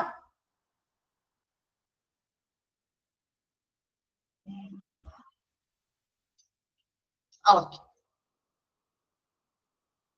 നെക്സ്റ്റ് നോക്കാം. നമുക്ക് നെക്സ്റ്റ് എന്താണ് നോക്കി, ഹൗ ഇറ്റ്സ് വർക്ക്സ്. ഇനി ഇത് എങ്ങനെയാണ് വർക്ക് ചെയ്യുന്നത്? അപ്പൊ ഒരു ഡയാലിസിസുമായി ബന്ധപ്പെട്ട് ഡയാലിസിസ് എങ്ങനെയാണ് അവിടെ പെർഫോം ചെയ്യുന്നത്, എന്തൊക്കെ പ്രവർത്തനങ്ങളാണ്? അപ്പൊ ഇവിടെ പറഞ്ഞിരിക്കുന്നത് മുഴുവൻ കിഡ്നിയുടെ പ്രധാനപ്പെട്ട ഫങ്ഷൻസ് ആണ് കേട്ടോ. ഈ കിഡ്നിയുടെ ഫങ്ഷൻസ് പ്രോപ്പർ ആയിട്ട് പെർഫോം ചെയ്യാതെ വരുമ്പോൾ നമുക്ക് എന്ത് ചെയ്യേണ്ടി വരും? ഡയാലിസിസ് ട്രീറ്റ്മെന്റിന്റെ സഹായം തേടേണ്ടതായിട്ട് വരും. അപ്പൊ ഇങ്ങനെയുള്ള ഡയാലിസിസ് ട്രീറ്റ്മെന്റിന്റെ സഹായത്തോടു കൂടി ഇതിൽ പറയുന്ന ഓൾമോസ്റ്റ് മിക്ക ഫങ്ഷൻസും നമുക്കൊരു ഡയാലിസിസ് ട്രീറ്റ്മെന്റിന്റെ സഹായത്തോടു കൂടി ചെയ്തു കൊടുക്കാനായിട്ട് സാധിക്കും. നോക്കി, dialysis discharges some of the duties that kidney normally does to keep your body in balance. നമ്മുടെ ബോഡി ബാലൻസ് ചെയ്ത് നിർത്താനായിട്ട് കിഡ്നി എന്തൊക്കെ കാര്യങ്ങളാണോ നോർമൽ ആയിട്ട് ചെയ്യുന്നത് അതിൽ കുറച്ച് കാര്യങ്ങളൊക്കെ നമ്മൾ ഡയാലിസിസിന്റെ സഹായത്തോടു കൂടി ചെയ്തു കൊടുക്കാൻ സാധിക്കും. ഇനി ഇവിടെ പറയുന്നത് മുഴുവൻ നമ്മുടെ കിഡ്നിയുമായി ബന്ധപ്പെട്ട കിഡ്നിയുടെ പ്രധാന ഫങ്ഷൻസ് ആണ്. അതിൽ ഒന്നാമതാണ് properly functioning kidneys prevent extra water,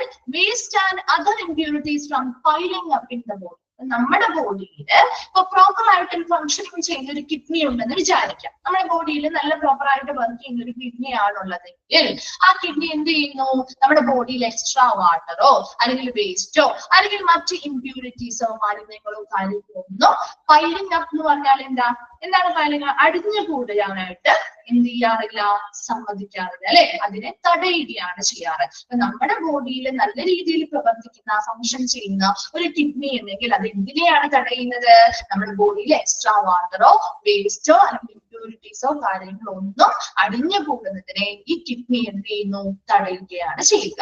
രണ്ടാമത്തത്, they also help to control blood pressure and control the level of chemical elements in the blood. These elements may be sodium and potassium. ഇനി എന്താണ്? നമ്മുടെ blood pressure help ചെയ്യുന്നു, control ചെയ്യാനായിട്ട് നിയന്ത്രിക്കാൻ സഹായിക്കുന്നുണ്ട്.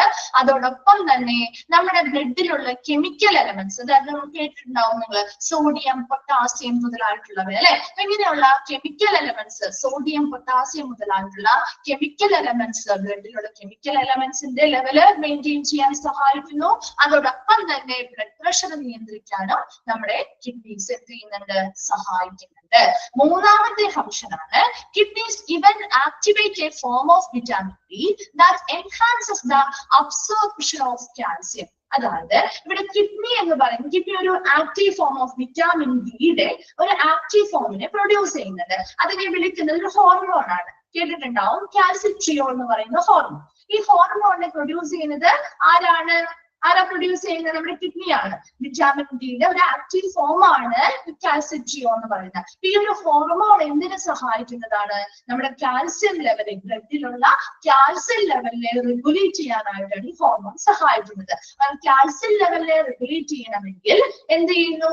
ഈ കാൽസ്യത്തിന്റെ absorption, ബ്ലഡിലോട്ടുള്ള അബ്സോർപ്ഷനും കാര്യങ്ങളൊക്കെ നിയന്ത്രിക്കണം അല്ലെ. അപ്പൊ അതിന് നമ്മുടെ കിഡ്നിയാണ് പ്രവർത്തിക്കുന്നത്. അപ്പൊ നമ്മുടെ ബോഡിയിലുള്ള കാൽസ്യത്തിന്റെ അബ്സോർപ്ഷൻ അല്ലെങ്കിൽ കാൽസ്യത്തിന്റെ ലെവലൊക്കെ നിയന്ത്രിച്ചു കൊണ്ടുപോകാനായിട്ട് കിഡ്നി സഹായിക്കുന്നുണ്ട്.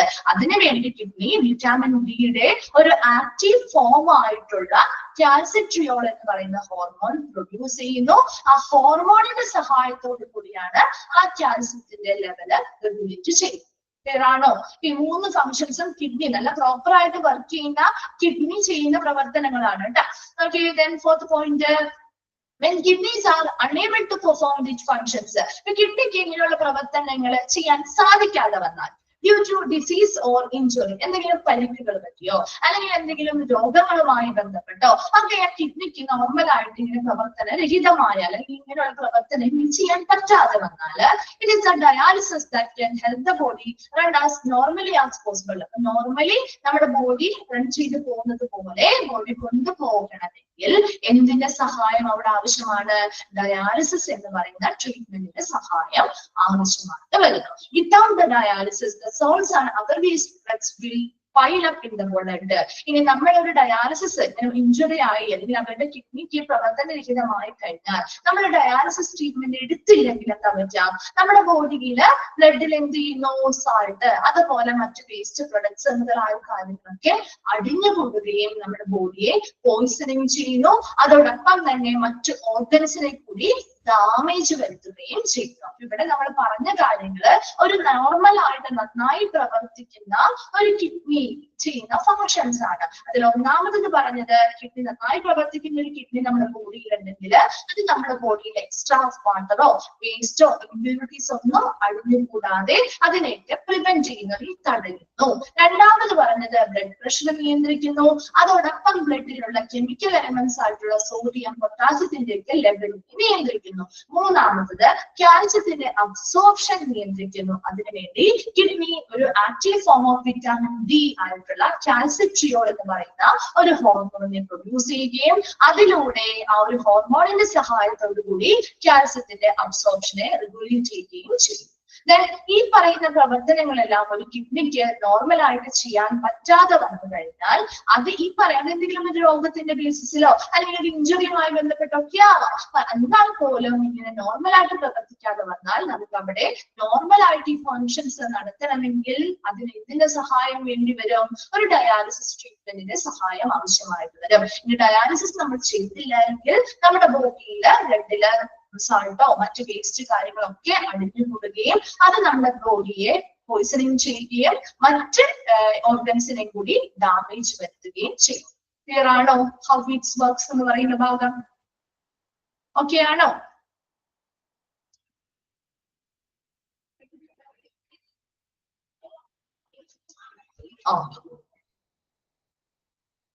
അടുത്തത് നമ്മള് ടൈപ്സ് ഓഫ് ഡയാലിസിസിലേക്കാണ് കിടക്കുന്നത് കേട്ടോ. ഒരു 3 ടൈപ്പ് ഓഫ് ഡയാലിസിസ് ആണ് നമുക്ക് പഠിക്കാനുള്ളത്. അതിൽ ആദ്യത്തേതാണ് ഹീമോ ഡയാലിസിസ് അല്ലെങ്കിൽ HD എന്ന് പറയും. എല്ലാത്തിനെയും ഷോർട്ട് ഫോംസ് ഒക്കെ പഠിച്ചു വെക്കണം കേട്ടോ. ഹീമോ ഡയാലിസിസ് അല്ലെങ്കിൽ HD പറയുന്ന ചാപ്റ്ററിൽ ഒത്തിരി ഷോർട്ട് ഫോംസ് വരുന്നുണ്ട്.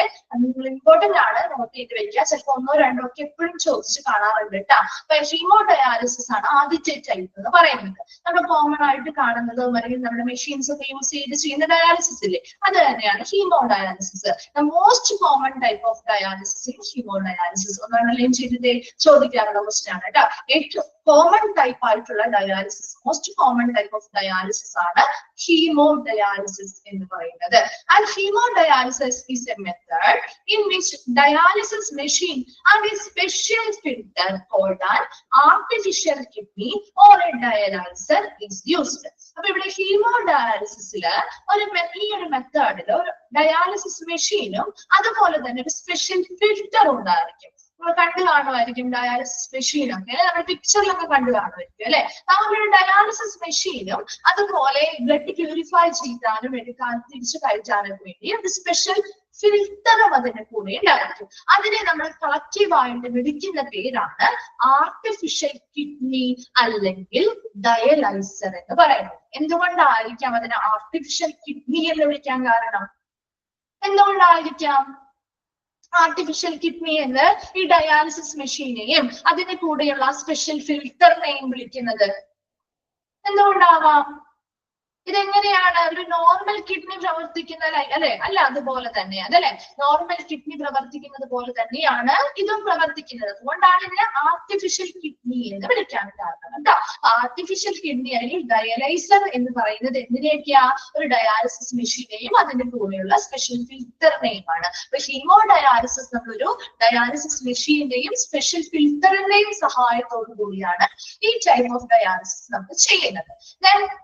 Artificial kidney or hemodialyzer eliminates waste and surplus food from the blood.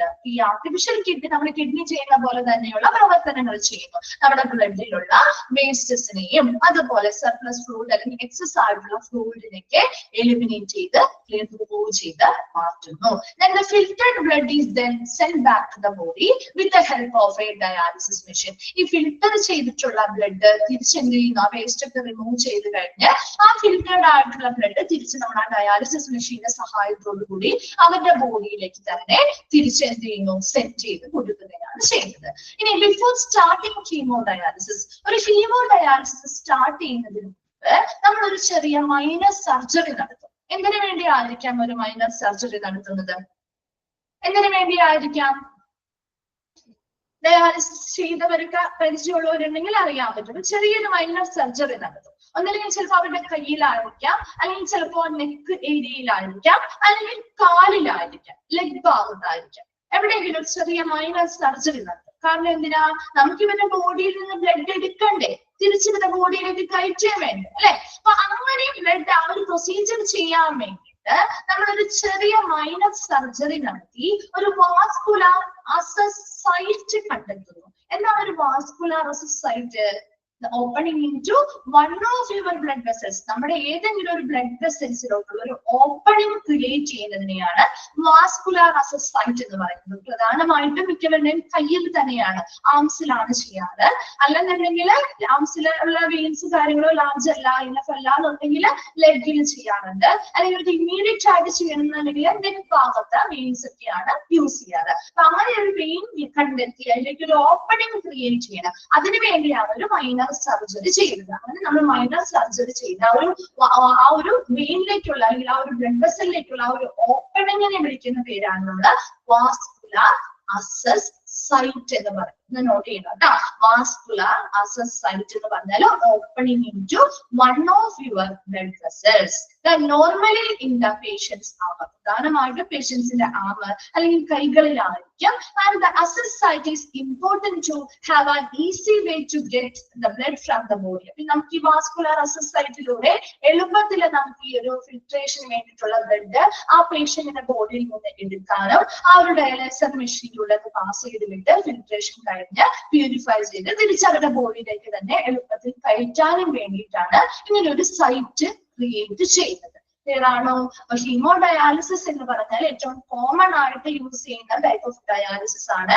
ഇവിടെ ഒരു ഡയാലിസിസ് മെഷീനും അതുപോലെ ഒരു സ്പെഷ്യൽ ഫിൽറ്ററും നമ്മൾ ഉപയോഗിക്കുന്നുണ്ട്. അതിന്റെ മൊത്തത്തിൽ നമ്മൾ വിളിക്കുന്ന പേരാണ് ആർട്ടിഫിഷ്യൽ കിഡ്നി അല്ലെങ്കിൽ ഹീമോ ഡയാലൈസർ എന്ന് വിളിക്കാറുണ്ട്. ഇനി ഇതിന്റെ എന്താണ്? ഇതൊരു കിഡ്നി ചെയ്യുന്നത് പോലെ തന്നെയുള്ള പ്രവർത്തനം, അതായത് ബ്ലഡിനെ പ്യൂരിഫൈ ചെയ്യുന്നു, ബ്ലഡിൽ നിന്നുള്ള വേസ്റ്റും എക്സ്ട്രാ ഫ്ലൂയിഡ്സും ഒക്കെ റിമൂവ് ചെയ്ത് മാറ്റുന്നു. അപ്പൊ അവിടെ ബ്ലഡിനെ നമ്മുടെ ഡയാലിസിസ് മെഷീന്റെയും സ്പെഷ്യൽ ഫിൽറ്ററിന്റെയും സഹായത്തോടുകൂടി അവിടെ ഒരു വാസ്കുലാർ അസസ് സൈറ്റ് ക്രിയേറ്റ് ചെയ്യും. ഒരു മൈനർ സർജറിയിലൂടെ ആ പേഷ്യന്റിന്റെ കയ്യിലോ അല്ലെങ്കിൽ ചെയ്യാൻ പറ്റുന്ന ബുദ്ധിമുട്ടുണ്ടെങ്കിൽ ഒക്കെ കാലിലൊക്കെ ചെയ്യാം. അങ്ങനെ എന്ത് ചെയ്യുന്ന ഒരു വാസ്കുലാർ അസസ് സൈറ്റ് അല്ലെങ്കിൽ ഒരു ബ്ലഡ് വെസലിലേക്കുള്ള ഒരു ഓപ്പണിംഗ് ക്രിയേറ്റ് ചെയ്യുകയും ആ വാസ്കുലാർ അസസ് സൈറ്റിലൂടെയാണ് നമ്മൾ ഡയാലിസിസ് മെഷീന്റെ സഹായത്തോടുകൂടി സ്പെഷ്യൽ ഫിൽറ്ററിന്റെ സഹായത്തോടുകൂടി ബ്ലഡ് പ്യൂരിഫൈ ചെയ്യുന്നത്. തിരിച്ചതേ മെഷീന്റെ സഹായത്തോടുകൂടി തന്നെ അവരുടെ ബോഡിയിലേക്ക് ബ്ലഡ് തിരിച്ച് വിടുകയും ചെയ്യുന്നത്. ഇത്രയും ക്ലിയർ ആണോ? ഓക്കെ ആണോ? എന്താണ് ഒരു വാസ്കുലാർ അസസ് സൈറ്റ് എന്ന് മനസ്സിലായോ?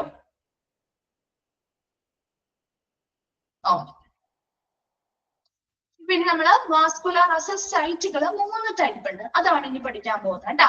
3 ടൈപ്പ് ഓഫ് വാസ്കുലാർ അസസ് സൈറ്റുകൾ ഉണ്ട്. അതിൽ ഒന്നാമത്തതാണ് ആർട്ടീരിയോ വീനസ് ഫിസ്റ്റുല അല്ലെങ്കിൽ AV ഫിസ്റ്റുല എന്ന് പറയും. ആർട്ടീരിയോ വീനസ് അങ്ങനെ യൂസ് ചെയ്യാറില്ല, AV ഫിസ്റ്റുല തന്നെയാണ് കേട്ടോ ഏറ്റവും കോമൺ ആയിട്ട് യൂസ് ചെയ്യുന്നത് കേട്ടാ. AV ഫിസ്റ്റുല അല്ലെങ്കിൽ ആർട്ടീരിയോ വീനസ് ഫിസ്റ്റുല. ഇനി ഇതിൽ ഓരോന്നിനും കുറച്ച് വ്യത്യാസങ്ങളുണ്ട്. അത് ചോദിക്കാനുള്ള ഒരു ഇതാണ് കേട്ടോ, ഭാഗമാണ്. അപ്പൊ arterio venous fistula AV fistula എന്ന് പറഞ്ഞാൽ is a surgical connection between artery and vein. ഒന്ന് അണ്ടർലൈൻ ചെയ്തിട്ടേ, ആർട്ടറിയും വെയിനും തമ്മിലുള്ള ഒരു സർജിക്കൽ കണക്ഷൻ രൂപപ്പെടുത്തുന്നതിനെയാണ് നമ്മൾ AV ഫിസ്റ്റുല ഉപയോഗിക്കുന്നത്. അപ്പൊ നമ്മുടെ കയ്യുടെ ആ പേഷ്യന്റിന്റെ ആമിന്റെ ഭാഗം തന്നെ പിക്ചറിൽ നോക്കിയാൽ നമുക്ക് മനസ്സിലാവും. ആ പേഷ്യന്റിന്റെ കയ്യില് നമ്മുടെ ആർട്ടറിയും വെയിൻസും തമ്മില് കണക്ട് ചെയ്ത് ഒരു സർജിക്കൽ കണക്ഷൻ ഉണ്ടാക്കിയെടുക്കുന്നത്, ഒരു കണക്ഷൻ ക്രിയേറ്റ് ചെയ്തെടുക്കുന്നതിനെയാണ് ആർട്ടീരിയോ വീനസ് ഫിസ്റ്റുല അല്ലെങ്കിൽ AV ഫിസ്റ്റുല എന്ന് പറയുന്നത്. അപ്പൊ ഇങ്ങനെ ഒരു കണക്ഷൻ ഉണ്ടാക്കിയെടുക്കുന്നത് എന്തിനാന്ന് വെച്ച് കഴിഞ്ഞാല് ഇപ്പൊ ഒരു വെയിനിൽ കൂടിയോ അല്ലെങ്കിൽ ചിലപ്പോ ഒരു ആർട്ടറി കൂടിയോ മാത്രമാണ് നമ്മളൊരു ഓപ്പണിംഗ് ഉണ്ടാക്കിയാൽ ചിലപ്പോ മതിയായ ഫ്ലോയിൽ ചിലപ്പോൾ ബ്ലഡ് കിട്ടണമെന്നില്ല. കാരണം ഈ ഒരു പ്രൊസീജിയർ നമ്മൾ ചെയ്തുകൊണ്ടിരിക്കുമ്പോൾ അത്യാവശ്യം ഒരു ഫ്ലോ റേറ്റ് വേണം, നല്ലൊരു ഫ്ലോയിൽ വേണം ആ ഒരു മെഷീൻ വലിച്ചെടുക്കുന്നതിനനുസരിച്ച് ആവശ്യമായ ബ്ലഡ് കിട്ടാൻ വേണ്ടിയിട്ട്. ആ ഫ്ലോ റേറ്റ് കൂടുതൽ കിട്ടാൻ വേണ്ടിയാണ്, നല്ലൊരു ബ്ലഡ് ഫ്ലോ കിട്ടാൻ വേണ്ടിയിട്ടാണ് നമ്മൾ ഇങ്ങനെ ഒരു ആർട്ടീരിയോ വീനസ് ഫിസ്റ്റുല അല്ലെങ്കിൽ AV ഫിസ്റ്റുല എന്ന് പറയുന്ന ഒരു സർജിക്കൽ കണക്ഷൻ ക്രിയേറ്റ് ചെയ്യുന്നത്. Clear ആയോ? Then often a fistula is created in the arm. നമ്മുടെ ഫിസ്റ്റുല നമ്മുടെ ആമിലാണ് create ചെയ്തിരിക്കുന്നതെങ്കിൽ if the arteries in the arm are not large or healthy enough, it can help also be put in the leg. നമ്മുടെ കയ്യില് ആ ഒരു fistula create ചെയ്ത് കഴിയുമ്പോൾ ചിലപ്പോൾ നമ്മുടെ ആമിലുള്ള എന്താണ് ചിലപ്പോൾ അവിടെയുള്ള ആർട്ടറീസോ വെയിൻസോ കാര്യങ്ങളൊന്നും ചിലപ്പോൾ വലിയ ലാർജ് അല്ല അല്ലെങ്കിൽ ഹെൽത്തി അല്ലാത്തതാണ്. അപ്പൊ ആവശ്യമുള്ള എമൗണ്ട് ഓഫ് ബ്ലഡ് ഒന്നും ചിലപ്പോൾ എന്താ പറയുന്നത് ആ പ്രൊസീജിയറിന് വേണ്ടിയിട്ട് കിട്ടിയെന്ന് വരില്ല. അപ്പൊ അങ്ങനത്തെ സിറ്റുവേഷനിൽ നമുക്കത് കയ്യിൽ തന്നെ ചെയ്യണം എന്ന് നിർബന്ധമില്ല, നമുക്കത് കാലിലും ഈ പ്രൊസീജിയർ ചെയ്യാം. അല്ലെങ്കിൽ AV ഫിസ്റ്റുല കാലിൽ ക്രിയേറ്റ് ചെയ്തും നമുക്ക് ലെഗിന്റെ ഭാഗത്ത് ക്രിയേറ്റ് ചെയ്തും നമുക്ക് ചെയ്യാവുന്നതാണ്. It is the most natural access site. ഒന്ന് അണ്ടർലൈൻ ചെയ്തിട്ട് ആ ഒരു പോയിന്റ്, ഇതൊരു മോസ്റ്റ് നാച്ചുറൽ ആയിട്ടുള്ള അസസൈറ്റ്. കാരണം എന്താ, it is formed from blood vessel അല്ലെ. നമ്മളവിടെ വേറെ എന്തെങ്കിലും ആർട്ടിഫിഷ്യൽ ആയിട്ടുള്ള എന്തെങ്കിലും കാര്യം ചെയ്തിട്ടാണോ അവിടെ ആ ഒരു കണക്ഷൻ ക്രിയേറ്റ് ചെയ്യുന്നത്? ആണോ? വേറെ എന്തെങ്കിലും നമ്മൾ എക്സ്ട്രാ ഒരു കാര്യങ്ങൾ എന്തെങ്കിലും ചെയ്തു കൊടുക്കുന്നുണ്ടോ അല്ലെങ്കിൽ എക്സ്ട്രാ എന്തെങ്കിലും അവിടെ ഉൾപ്പെടുത്തുന്നുണ്ടോ? ഇല്ല അല്ലെ. നോർമൽ ആയിട്ടുള്ള നമ്മുടെ നാച്ചുറൽ ആയിട്ടുള്ള ബ്ലഡ് വെസൽസിൽ കൂടിയാണ് നമ്മൾ ആ ഒരു AV ഫിസ്റ്റുല രൂപപ്പെടുത്തിയെടുക്കുന്നത് അല്ലെ. ഒരു സർജിക്കൽ കണക്ഷൻ വഴി അത് രണ്ടും തമ്മിൽ ഒരു സർജിക്കൽ കണക്ഷൻ ഉണ്ടാക്കിയെടുക്കുകയാണ് ചെയ്യുക. ഇവിടെ ഒരു ആർട്ടിഫിഷ്യൽ ആയിട്ട് നമ്മൾ ഒന്നും ചെയ്യുന്നില്ല. അതുകൊണ്ട് തന്നെ ഇതൊരു നാച്ചുറൽ ആയിട്ടുള്ള അസസ് സൈറ്റ് ആണ്. അതുകൊണ്ട് it has the rarest chance of infection and growth. നമ്മൾ എക്സ്ട്രാ ഒരു പുറത്തുനിന്ന് ഒരു സാധനവും നമ്മൾ അവിടെ ഫിക്സ് ചെയ്തോ കാര്യങ്ങളോ ഒന്നും ചെയ്തു കൊടുക്കാത്തത് കൊണ്ട് തന്നെ ഇത് നാച്ചുറൽ ആയിട്ടുള്ള ഒരു അസസ് സൈറ്റ് ആണ്.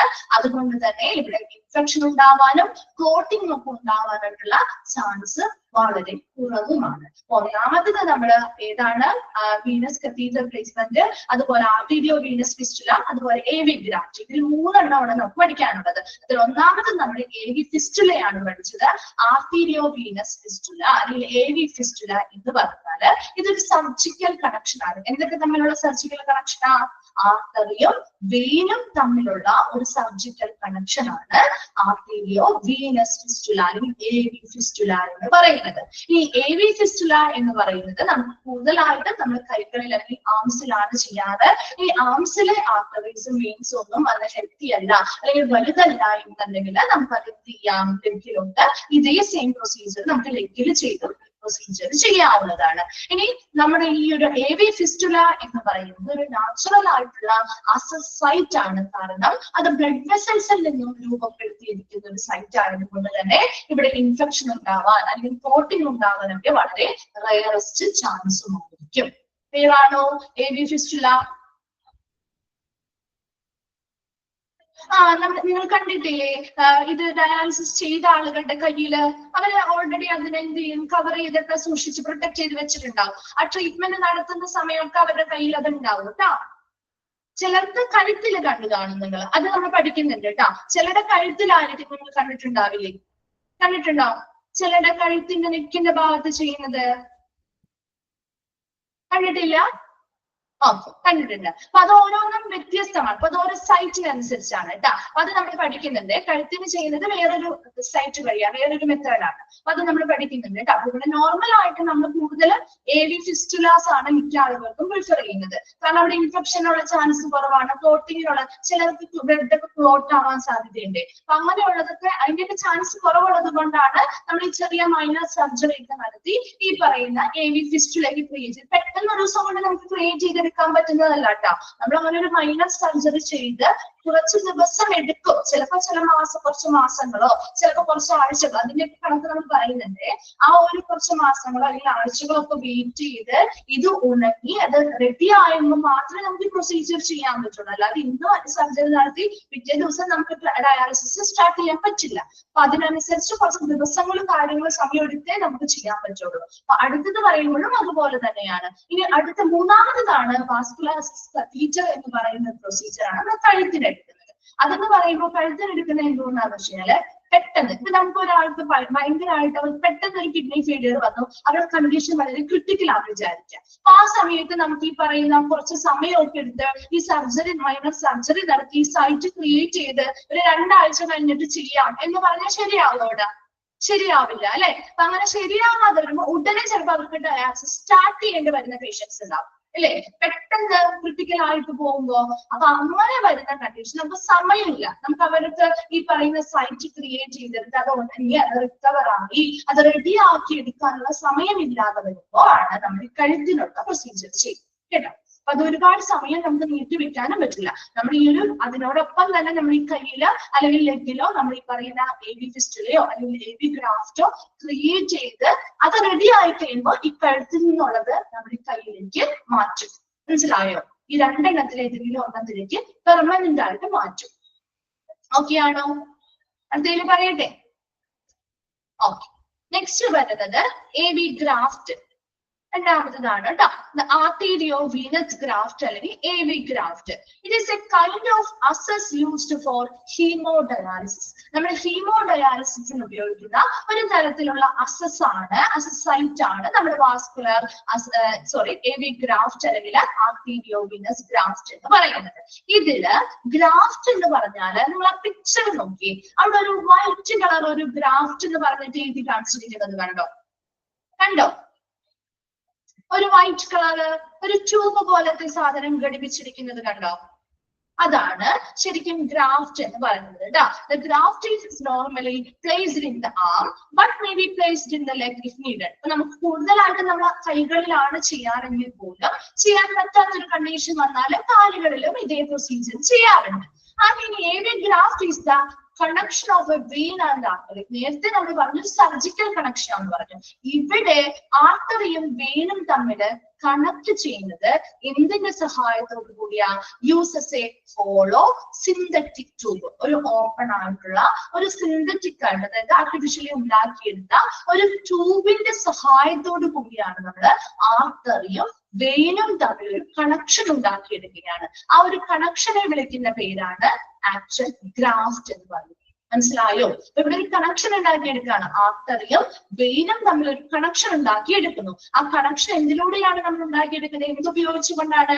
ഈ ഗ്രാഫ്റ്റ് അല്ലെങ്കിൽ ഈ പറയുന്ന ഹോളോ സിന്തറ്റിക് ട്യൂബ് ഉപയോഗിച്ചുകൊണ്ടാണ് ഒരു കണക്ഷൻ ഉണ്ടാക്കിയെടുക്കുന്നത്. ആ കണക്ഷൻ അല്ലെങ്കിൽ ആ ഉപയോഗിച്ചിരിക്കുന്ന ആ ഒരു ട്യൂബിനെ നമ്മൾ വിളിക്കുന്ന പേരാണ് ഗ്രാഫ്റ്റ്. സിന്തറ്റിക് ട്യൂബ് ഉപയോഗിച്ചുള്ള ആ ഒരു കണക്ഷനെയാണ് നമ്മൾ ഗ്രാഫ്റ്റ് എന്നതുകൊണ്ട് ഉദ്ദേശിക്കുന്നത് കേട്ടോ. അപ്പൊ നോക്കിയേ, one of the tube is attached to an artery and the other end of tube is attached to a vein. അപ്പൊ പിക്ചർ നോക്കിയാൽ അറിയാം, ഒരു എൻഡ് ആർട്ടറിയുമായിട്ട് കണക്ട് ആക്കിയിട്ടുണ്ടെങ്കിൽ മറ്റേ എൻഡ് ആ ട്യൂബിന്റെ മറ്റേ എൻഡ് എന്തുമായിട്ട് കണക്റ്റഡ് ആക്കിയിരിക്കുന്നത്?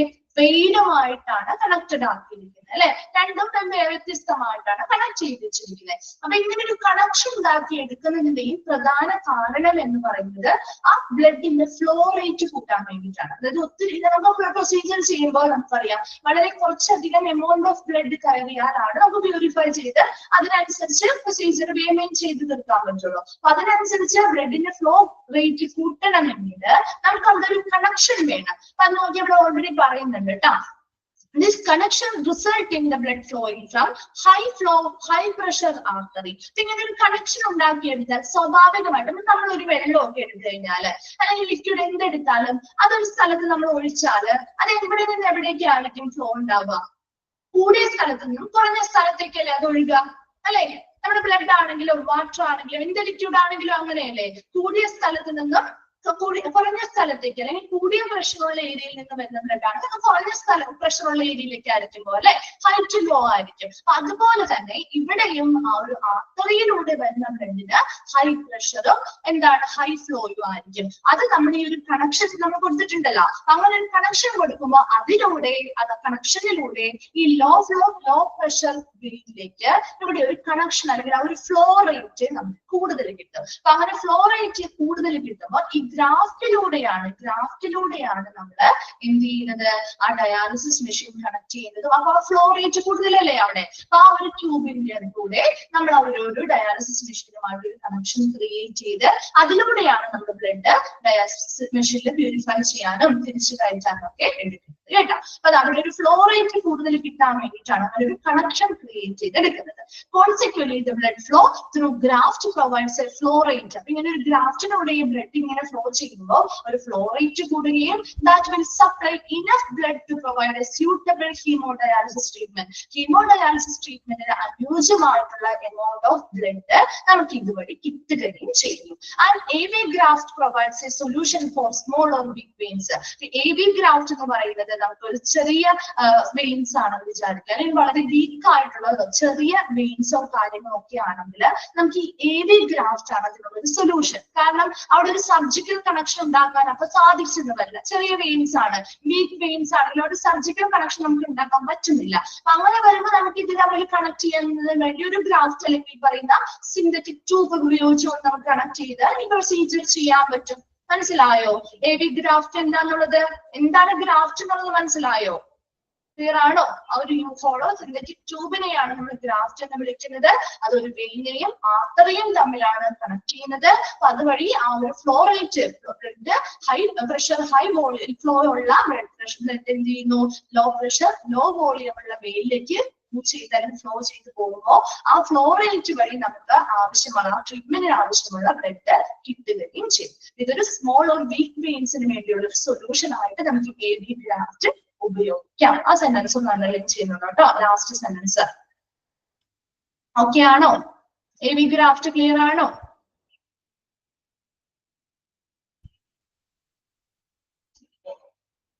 ഓക്കെ, എന്തായിരുന്നു ഡൗട്ട് ഓപ്പറേഷൻ തിയേറ്ററുമായി ബന്ധപ്പെട്ട്?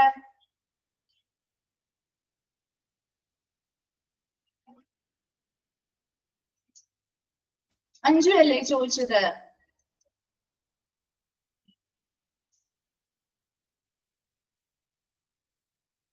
മോക്ക് ടെസ്റ്റിന്റെ ആയിരുന്നോ?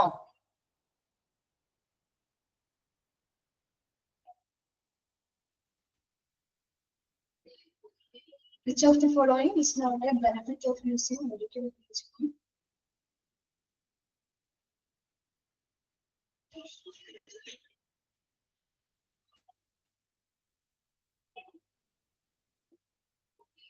ഗൈഡിലത്തെയാണോ ചോദിക്കുന്നത്?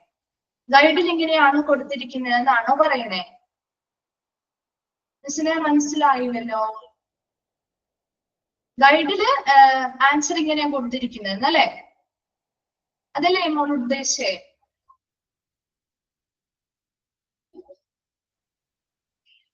ഓക്കെ, മിസ് ഗൈഡ് ഒന്ന് ചെക്ക് ചെയ്യട്ടെ കേട്ടോ. ഗൈഡ് ഒന്ന് ചെക്ക് ചെയ്യട്ടെ കേട്ടോ. എന്നിട്ട് നെക്സ്റ്റ് ഡേ വന്ന് പറഞ്ഞാൽ മതിയോ? ഗൈഡിൽ എന്താണ് കൊടുത്തിരിക്കുന്നത് മിസ് നോക്കിയിട്ടില്ല കേട്ടോ. മിസ് ഒന്ന് നോക്കിയിട്ട് ഈ ക്വസ്റ്റ്യൻ നോക്കട്ടെ കേട്ടോ. ഓക്കെ, എന്തുകൊണ്ടാണ് ആൻസർ അങ്ങനെ വന്നതെന്നുകൊണ്ടുള്ള റീസൺ ആണോ ചോദിക്കുന്നത്? അതോ ആൻസർ ആണോ അറിയേണ്ടത്?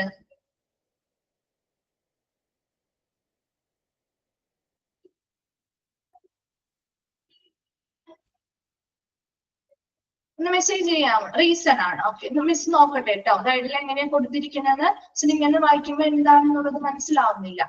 മിസ് നെക്സ്റ്റ് ഡേ വരുമ്പോ പറഞ്ഞുതരാം കേട്ടോ. ഗൈഡിൽ എന്താണോ ക്വസ്റ്റ്യൻ എങ്ങനെയാ ഉദ്ദേശിച്ചിരിക്കുന്നത് ചോദിക്കട്ടെ കേട്ടോ. നോക്കട്ടെ കേട്ടോ. അവിടെ ഗൈഡ് നോക്കട്ടെ, അതിന് ശേഷം മിസ് പറഞ്ഞുതരാം കേട്ടോ. എത്രാമത്തെ ക്വസ്റ്റ്യൻ ആണ് അത് ഗൈഡിലെ?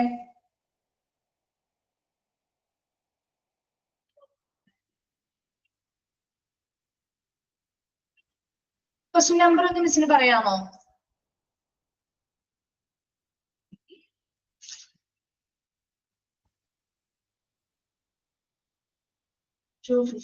അല്ലെ? ഓക്കെ, ചെക്ക് ചെയ്തിട്ട് നെക്സ്റ്റ് ഡേ പറഞ്ഞു തരാം കേട്ടോ. ഓക്കെ, അടുത്ത നെക്സ്റ്റ് ഡേ മിസ് ഓർത്തില്ലെങ്കിൽ ഒന്ന് ഓർമ്മിച്ചേക്കണേ കേട്ടോ. മിസ് നെക്സ്റ്റ് ഡേ ഓർത്തില്ലെങ്കിൽ ഒന്ന് ഓർമ്മിച്ചേക്കണം കേട്ടോ നെക്സ്റ്റ് ഡേ വരുമ്പോ.